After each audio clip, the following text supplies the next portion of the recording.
Hello बच्चों, आज हम लोग करेंगे एक्सरसाइज 4.4 का सॉल्यूशन, जो कि आपका क्वाड्रेटिक इक्वेशन का लास्ट एक्सरसाइज है और ये बेस्ड है नेचर ऑफ रूट्स पे। अभी तक हम लोग रूट्स फाइंड कर रहे थे क्वाड्रेटिक इक्वेशन का, यानी एक्स की वैल्यू फाइंड कर रहे थे, सॉल्यूशन फाइंड कर रहे थे क्वाड्रेटिक इक्वेशन का। और दो तरीके से हमने क्वाड्रेटिक इक्वेशन का सॉल्यूशन फाइंड किया था। फर्स्ट मेथड हमने फैक्टराइजेशन मेथड किया था, जिसमें हम मिडिल टर्म को यानी एक्स के कोफिशिएंट को स्प्लिट करते हैं, है ना। और उसके बाद हमने दूसरा मेथड किया था स्क्वायरिंग मेथड के से, और स्क्वायरिंग मेथड में हमने एक फॉर्मूला देखा था, x is equal to minus b plus minus under root b square minus 4ac upon 2a।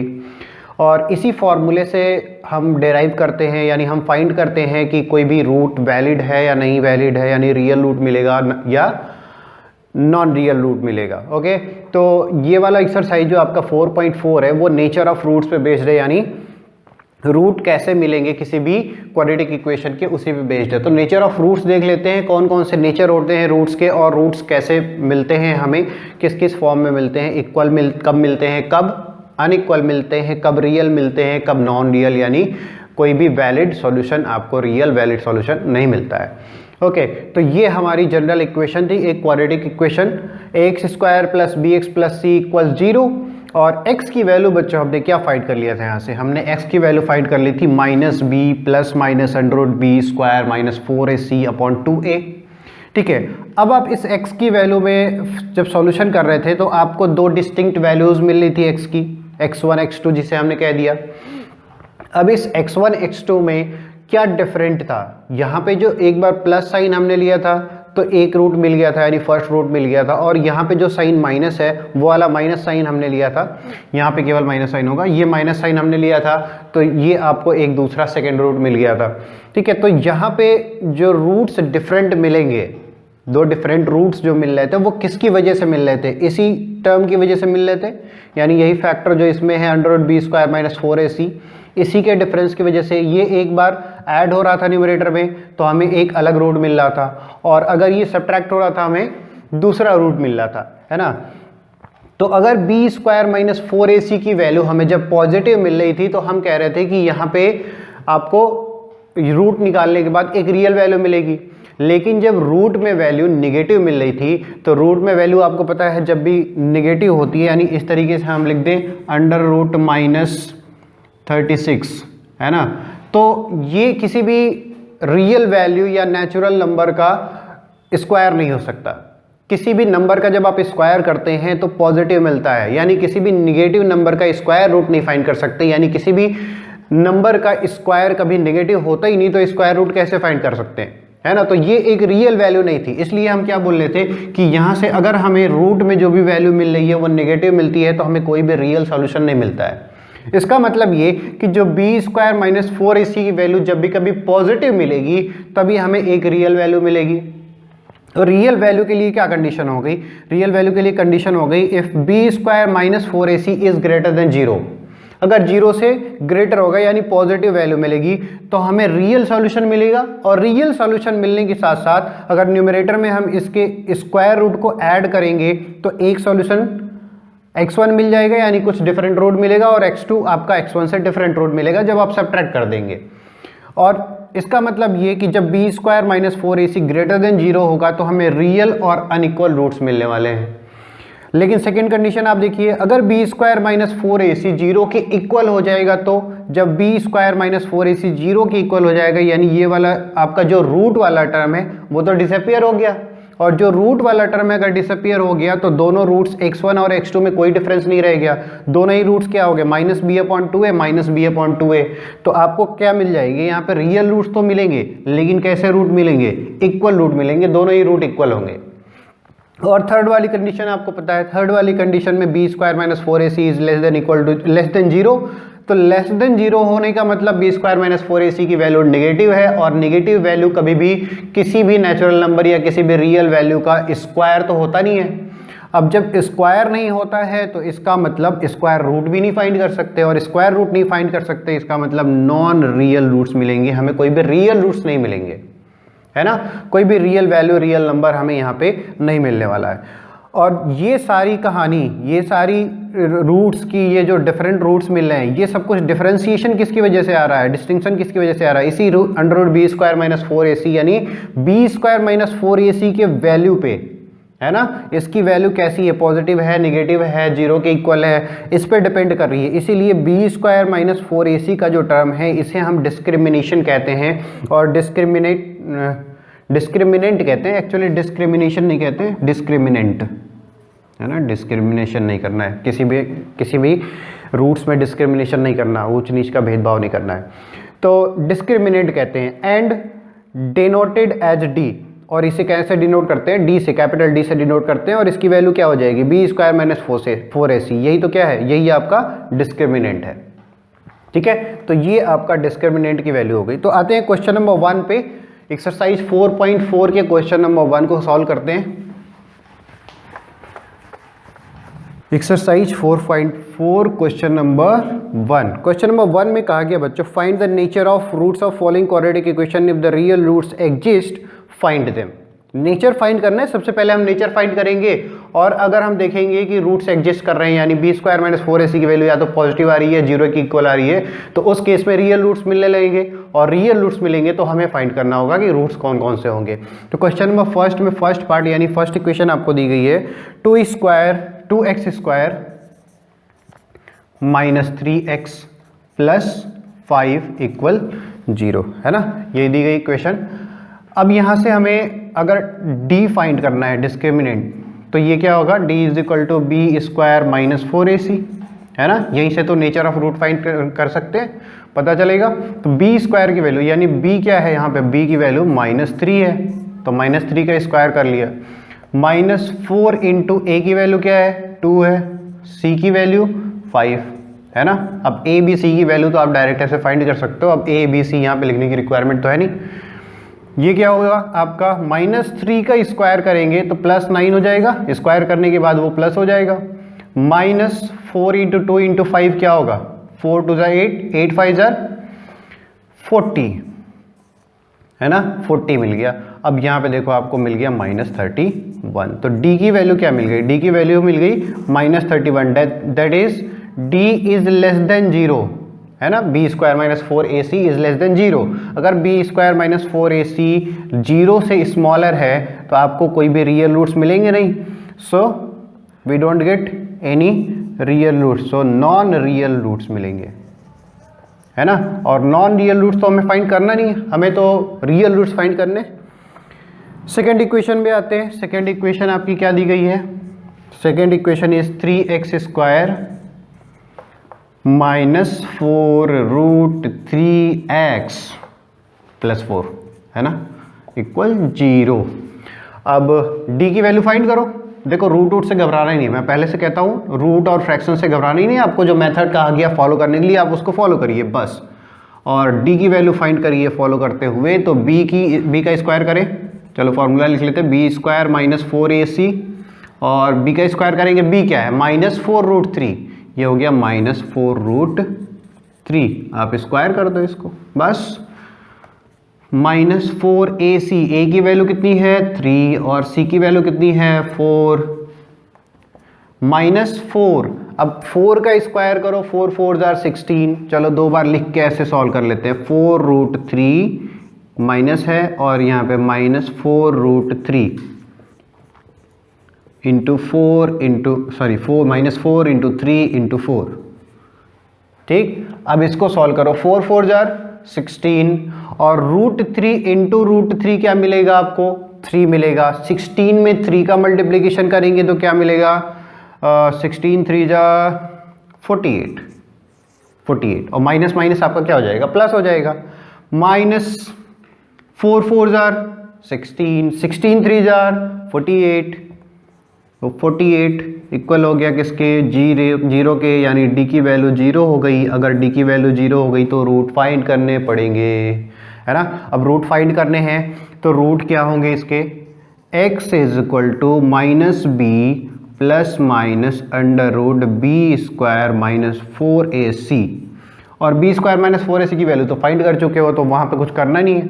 Denominator में क्या होगा, 2a, तो ये हो गया आपका a, चलो माइनस बी, बी की वैल्यू कितनी है -4√3, माइनस पहले से भी यहाँ पे -4√3, और बी स्क्वायर माइनस 4ac की वैल्यू हमने फाइंड कर ली है ना, डी ही तो है बी स्क्वायर माइनस 4ac, तो जीरो होगा, जीरो का रूट भी निकालेंगे तो क्या होगा, जीरो ही आएगा, अपॉन 2a, 2 इंटू ए की वैल्यू कितनी है 3। अब ये हमें क्या मिल जाता है, 4 माइनस का माइनस से मल्टीप्लिकेशन कर दो क्या होगा प्लस, तो न्यूमरेटर में आपको मिल जाएगा 4√3 और डिनोमिनेटर में आपको क्या मिल जाएगा रूट नहीं है ना केवल 3, 2 इंटू 3, ऐसे ही लिखो। कॉमन फैक्टर क्या है, 2 है कॉमन फैक्टर, लो 2 कॉमन फैक्टर है तो डिवाइड कर दिया। √3 भी कॉमन फैक्टर हो सकता है, कैसे हो सकता है देख लो, 2√3 अपॉन √3 इंटू √3 लिख सकते हैं ना। अब √3 आपका एक कॉमन फैक्टर हो गया, तो एक √3 को यहाँ से डिवीजन से हटा दो और आपको मिल जाएगा 2/√3, 2/√3। देखो आंसर ये भी हो सकता है ना, और आंसर आपका ये भी हो सकता है 2√3/3।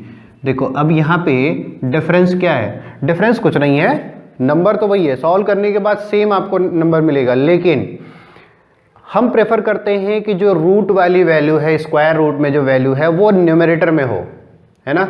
न्यूमरेटर में होगा तो सॉल्यूशन कभी भी करना होगा, इसको और भी सिंप्लीफाई करके डेसिमल के फॉर्म में फाइंड करना होगा तो हमारे लिए इजी होगा। लेकिन अगर यहाँ डिनोमिनेटर में अंडर रूट की वैल्यू मिल जाएगी तो फिर वो एक बड़ा नंबर मिलेगा डेसिमल के फॉर्म में और डिवीजन करना हमारे लिए डिफिकल्ट हो जाएगा। तो इसलिए हम प्रेफर करते हैं कि न्यूमरेटर में ही आपका रूट हो। तो ये भी आपका आंसर सही है, ये भी आपका आंसर हो सकता है और ये भी हो सकता है ना। तो कंफ्यूज नहीं हो ना, कोई भी आंसर छोड़ सकते हो आप, कोई भी लिख सकते हो। ये हो गया क्वेश्चन नंबर सेकंड, यानी फर्स्ट का सेकंड पार्ट। फर्स्ट के थर्ड पार्ट में देखते हैं कौन सी इक्वेशन दी गई है। फर्स्ट का थर्ड पार्ट ये है आपका 2x square minus 6x plus 3 equals 0। अब लो जी सॉल्व कर लो, d की value b square minus 4ac, b कितना है -6 स्क्वायर कर दिया, -4 इंटू a कितना है 2 और c की वैल्यू कितनी है 3। सॉल्व कर लो, 6 6 36 -4 इंटू 2 4 2 8 और 8 3 24। अब ये कितनी आ गई वैल्यू, आ गई आपकी 2 और 1, यानी एक पॉजिटिव वैल्यू मिल गई d की।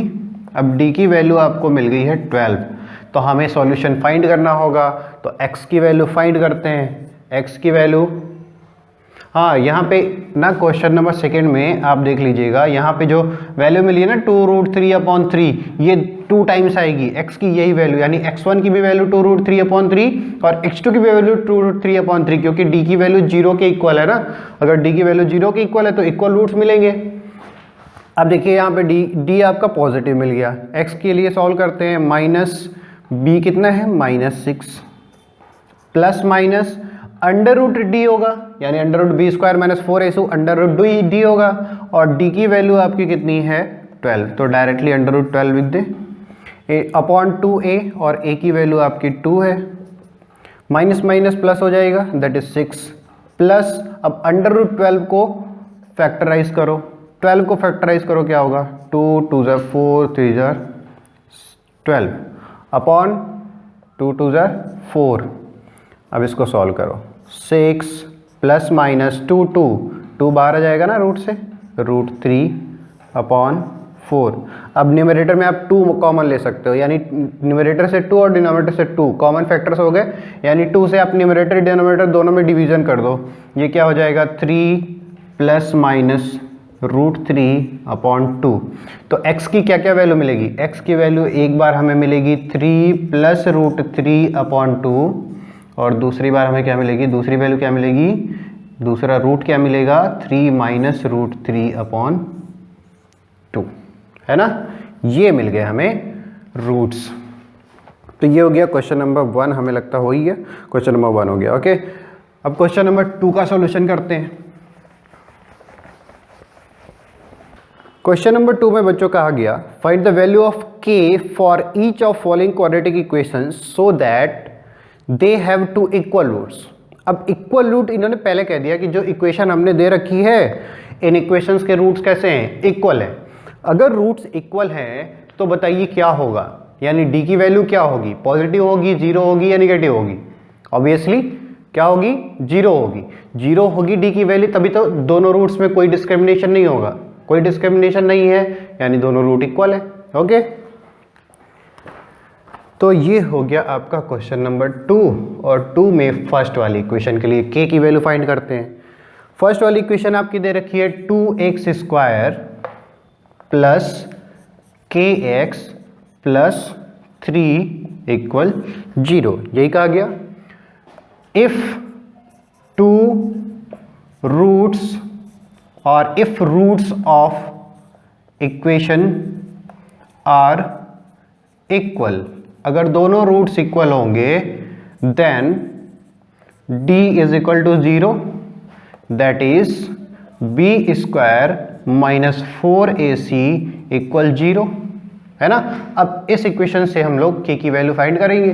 b की वैल्यू डायरेक्टली k दे रखी है तो ये हो जाएगा k स्क्वायर माइनस 4 इंटू ए की वैल्यू आपको दे रखी है 2 और c की वैल्यू दे रखी है 3 equal 0, that is k square minus 4 2 जार 8 8 3 जार 24 इक्वल 0।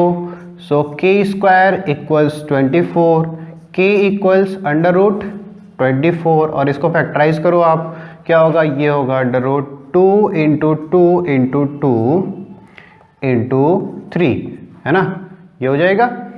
अब k की वैल्यू क्या हो जाएगी, ये तो एक पेयर बनेगा 2 का, तो 2 होगा बाहर और 6 होगा अंदर। k की ये वैल्यू होगी ना फर्स्ट वाले केस में। अब सेकेंड वाला इक्वेशन देखते हैं। सेकेंड वाले इक्वेशन क्या दिया गया है, सेकेंड वाले इक्वेशन में दिया गया kx और ब्रैकेट में दिया गया x माइनस 2 प्लस 6। यहाँ हमें घुमाने की कोशिश की जा रही है, थोड़ा घूमो फिरो, लेकिन हम घूमने फिरने वाले नहीं हैं। हम kx का मल्टीप्लिकेशन कर देंगे x माइनस 2 में, आपको डायरेक्ट क्वाड्रेटिक इक्वेशन मिल जाएगी, है ना। क्वाड्रेटिक इक्वेशन क्या मिलेगी, kx स्क्वायर माइनस 2 का मल्टीप्लिकेशन करेंगे तो minus 2kx equal plus 6 equal 0, है ना। अब यहाँ पे हम कंडीशन लगा दे, वही डायरेक्ट क्या लिख देंगे, if the roots of equation are equal then d is equal to 0, so d is equal to 0, that is b square minus 4ac equal 0। अब आप यहाँ पे b और ac की वैल्यू पुट कर दो, क्या होगी, b की वैल्यू क्या है, माइनस 2k। अब यहाँ पे केवल माइनस 2 नहीं लिखना, x का कोफिशिएंट कंप्लीट आपका क्या है, माइनस 2k, तो माइनस 2k का स्क्वायर माइनस 4 इंटू ए की वैल्यू क्या है बच्चों, a की वैल्यू है k और c की वैल्यू कितनी है, c की वैल्यू आपकी दी गई है 6, दैट इज इक्वल टू 0। अब इसको सॉल्व करते हैं, 2 का स्क्वायर 4, k का स्क्वायर k स्क्वायर, है ना, माइनस 4 और 6 मल्टीप्लिकेशन करिए, क्या होगा 24k इक्वल 0। अब यहाँ पे आप देखो 4 क्या है, आपका कॉमन फैक्टर है और k भी कॉमन फैक्टर है दोनों टर्म में, तो 4k को हम लोग कॉमन ले लेते हैं। यहाँ पे ब्रैकेट में क्या मिलेगा, k माइनस 6 इक्वल 0।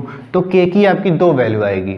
अगर हम k को 0 के इक्वल कर दे डायरेक्ट और एक बार k माइनस 6 को 0 के इक्वल कर दे तो k इज इक्वल टू हमें मिलेगा 6, है ना। अब आप देखो k को 0 के इक्वल कर दो, लो k को 0 के इक्वल कर दिया, यहाँ भी k को 0 के इक्वल कर दिया, क्या बच गया 6 इज इक्वल टू 0। क्या कोई वैलिड सॉल्यूशन मिल रहा है, नहीं। तो क्या करना होगा, हमें k को 6 के इक्वल करना होगा, यानी जो k इज इक्वल टू 0 है हमारे लिए एक वैलिड सॉल्यूशन नहीं प्रोवाइड कर रहा है, तो k इज इक्वल टू 6 होगा। और आप ऐसे भी देखो k इक्वल टू 0 कर देंगे तो क्या ये इक्वेशन क्वाड्रेटिक इक्वेशन रह जाएगी, नहीं रह जाएगी ना। तो इसलिए हम k की वैल्यू क्या करेंगे, 6 के इक्वल कर देंगे। अब यहाँ 6 सब्स्टिट्यूट करके देख लो, 6x square minus 2 into 6x plus 6 equal 0। अब 6 कॉमन फैक्टर है तो आपको क्या मिल जाएगा, x square minus 2x plus 1 equal 0। और ये आपका x प्लस 1 का होल स्क्वायर का एक्सपेंशन है ना। तो x की वैल्यू आपको क्या मिलेगी, -1 सॉरी +1 तो दो इक्वल रूट्स मिल जाएंगे, तो k = 6 आपका वैलिड होगा। आप ऐसे नहीं ट्राई नहीं पूरा कंप्लीट सॉल्व करके नहीं ट्राई करो, आप ऐसे ही देख लो k की वैल्यू अगर 0 के इक्वल कर देते हो x स्क्वायर का कोफिशिएंट क्या हो जाएगा, 0 हो जाएगा। और आपने कंडीशन पढ़ रखी है कि अगर कोई भी quadratic equation ax² + bx + c = 0, अगर ये क्वाड्रेटिक इक्वेशन होनी है तो यहाँ पे a should not be equal to 0, a की वैल्यू 0 नहीं होनी चाहिए, है ना। तो यहाँ से आप इस कंडीशन को हटा दोगे, k = 0 नहीं हो सकता है। ओके, ये हो गया आपके क्वेश्चन नंबर 2 का सॉल्यूशन। क्वेश्चन नंबर 3, 4, 5 छोटा सा चैप्टर है ना, तो कोशिश करते हैं कि इसी पार्ट में, एक ही पार्ट में आपका सारा सॉल्यूशन हो जाए, पार्ट 2 ना बने इस चैप्टर का।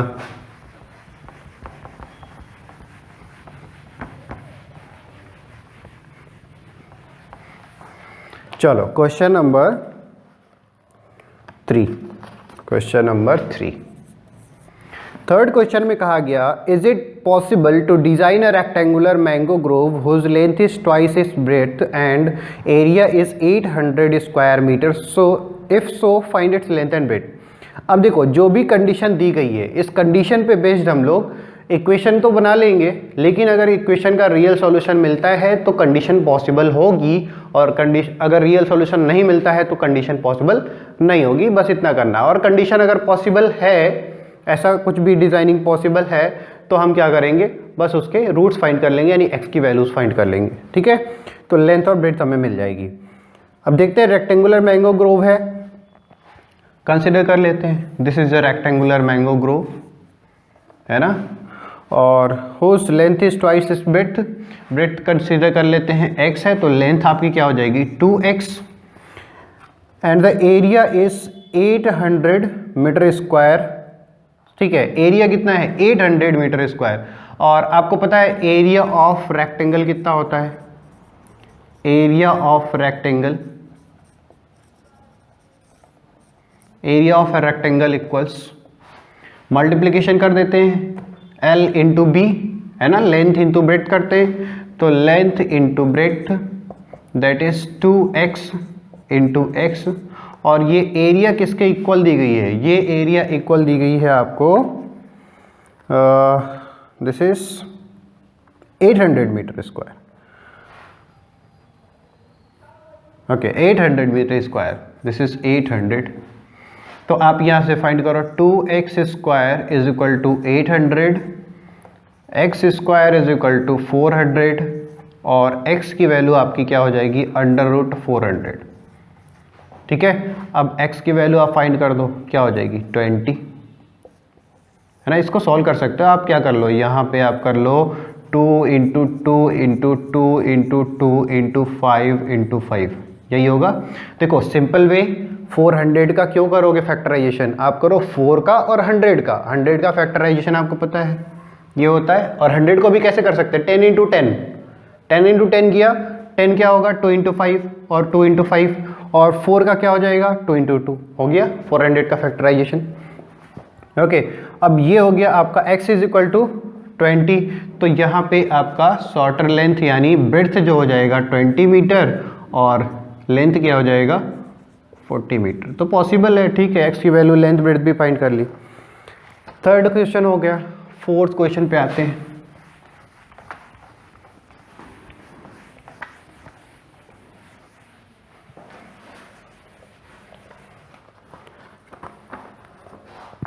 क्वेश्चन नंबर 4, क्वेश्चन नंबर 4 में कहा गया, is the following situation possible, if so determine there present ages, ठीक है। एज का कुछ प्रॉब्लम दिया गया है, वर्ड प्रॉब्लम, और वहाँ से आपको जो भी सिचुएशन है उसके अकॉर्डिंग इक्वेशन पॉइंट बनानी है, और इक्वेशन बनाने के बाद एज फाइंड करना है, और एज अगर ये कंडीशन जो भी दी गई है वो अगर पॉसिबल होगी तो आपको रियल मिलेगी वैल्यू, है ना, जो भी इक्वेशन है उसकी वैल्यू रियल मिलेगी, अगर नॉन रियल मिलती है तो पॉसिबल कंडीशन नहीं है, ओके। तो हम लोग फाइंड करते हैं कंडीशन के हिसाब से equation. Sum of ages of 2 friends is 20 year, so let us consider the age of first friend x है ना। और अगर फर्स्ट फ्रेंड का x है तो जो सेकेंड फ्रेंड होगा, यानी दो फ्रेंड है तो फर्स्ट और सेकेंड कंसिडर कर लिया, तो फर्स्ट का अगर x है तो सेकेंड का क्या होगा 20 माइनस x, क्योंकि दोनों का सम कितना है 20 है। अगर 20 में से x निकाल दिया गया तो कितना बच गया 20 माइनस x। तो ये आपका सेकेंड वाले फ्रेंड की एज हो गई। 4 ईयर्स एगो, सो 4 ईयर्स एगो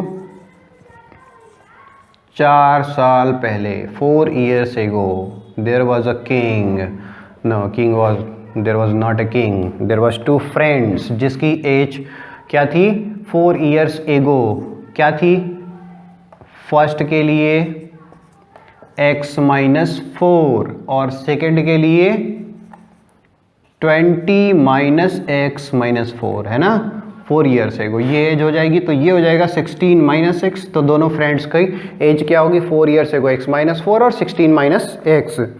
तो और कहा गया the product of their edges in year was 48। 4 years एगो की बात की गई है, इन दोनों एजेस के प्रोडक्ट कितने हैं 48 के इक्वल है। सो x minus 4 into 16 minus x equals 48। अब इसका मल्टीप्लिकेशन करके आप क्वाड्रेटिक इक्वेशन फाइंड करो। मल्टीप्लिकेशन करते हैं 16x माइनस 16 4 जार 64 है ना, minus minus x square minus minus plus 4x equals 48। अब आप इसको सिंप्लीफाई करो। पहले तो x वाले कोफिशिएंट को एक पास लेके आओ और x स्क्वायर को एक तरफ लेके आओ, minus x square plus 16x plus 4x minus 64, और इसको लेफ्ट हैंड साइड में लेके आओ माइनस 48 इक्वल 0। अब ये है आपका minus x square plus 16x plus 4x क्या हो जाएगा प्लस 20x, माइनस इसको ऐड करो आप 60 और 40 100 और 8 4 12, सो ये दिस इज 112 इक्वल 0। कोई कॉमन फैक्टर तो है नहीं डिवीजन वगैरह करने के लिए, माइनस से मल्टीप्लिकेशन कर लेंगे -1 से, तो ये हो जाएगा x square minus 20x plus 112 equal 0। ये हमें मिल गई इक्वेशन, और इस इक्वेशन के लिए हम फाइंड करते हैं डिस्क्रिमिनेंट की वैल्यू दैट इज d, और d आपको मिलेगा b square minus 4ac। b कितना है minus 20 square b square minus 4ac minus 4 into a that is 1 और c की वैल्यू 112। अब आप यहीं से देखो सिंपली b का स्क्वायर करो माइनस 20 का स्क्वायर करो 400 है ना, माइनस 4 का 112 में मल्टीप्लिकेशन करो 4 2 जा 8 4 1 जा 4 4 1 जा 4 448 दैट इज माइनस 48। d की वैल्यू नेगेटिव मिल गई। So the given condition is inconsistent, कोई भी रियल सॉल्यूशन हमें नहीं मिल रहा है, और रियल सॉल्यूशन नहीं मिलेगा तो हमारी रिस्पॉन्सिबिलिटी ख़त्म, हमें सॉल्व नहीं करना है ना, तो छोड़ देते हैं इसको। इसमें कुछ सॉल्यूशन तो फाइंड नहीं कर सकते, एज फाइंड कर ही नहीं सकते क्योंकि रियल वैल्यू नहीं मिलेगी। क्वेश्चन नंबर 5 देखते हैं। चलो next question, this is question number 5 and the last question of this exercise. Is it possible to design a rectangular park of perimeter 80 meter and area 400 square meter? If so, find its length and breadth. ठीक है, एक rectangular park दिया गया, एक rectangular park है ना, a rectangular park where the area and perimeter are given. इसको consider कर ले लेंथ और इसको कंसिडर कर ले ब्रेड्थ, है ना। इसको अगर लेंथ और ब्रेड्थ कंसिडर कर ले तो आपको पता है पेरीमीटर जो होता है, पेरीमीटर वो किसके इक्वल होता है 2 इंटू लेंथ प्लस ब्रेड्थ, और आपको लेंथ इंटू ब्रेड्थ जो दिया जो पेरीमीटर दिया गया है वो दिया गया 80 मीटर। तो पेरीमीटर अगर 80 मीटर दिया गया है तो लेंथ प्लस ब्रेड्थ करेंगे तो कितना मिलेगा 40 मीटर। सो अगर लेंथ को x कंसिडर कर लें तो ब्रेड्थ क्या हो जाएगा 40 माइनस एक्स, हो जाएगा। हमने यहाँ से फाइंड कर लिया लेंथ और ब्रेड्थ का समेशन कितना हो गया 40। अगर लेंथ को x कंसिडर कर लिया तो ब्रेड्थ कितना मिलेगा आपको 40 माइनस 6, और ये आपको लेंथ और ब्रेड्थ अगर मिल गई तो आपको पता है रेक्टेंगल का एरिया क्या होता है, लेंथ इंटू ब्रेड्थ। तो लेंथ इंटू ब्रेड्थ हमने कर दिया, लेंथ मिल गई हमें x और ब्रेड्थ मिल गई 40 minus 6, and this is equal to 400 something, हाँ 400 square metre, 400 square metre. If so find its length and breadth. अगर ये कंडीशन पॉसिबल है तो इस कंडीशन के लिए हमें लेंथ और ब्रेड्थ फाइंड करनी है। अब ये है आपकी इक्वेशन, इसको हमें करनी है सॉल्व।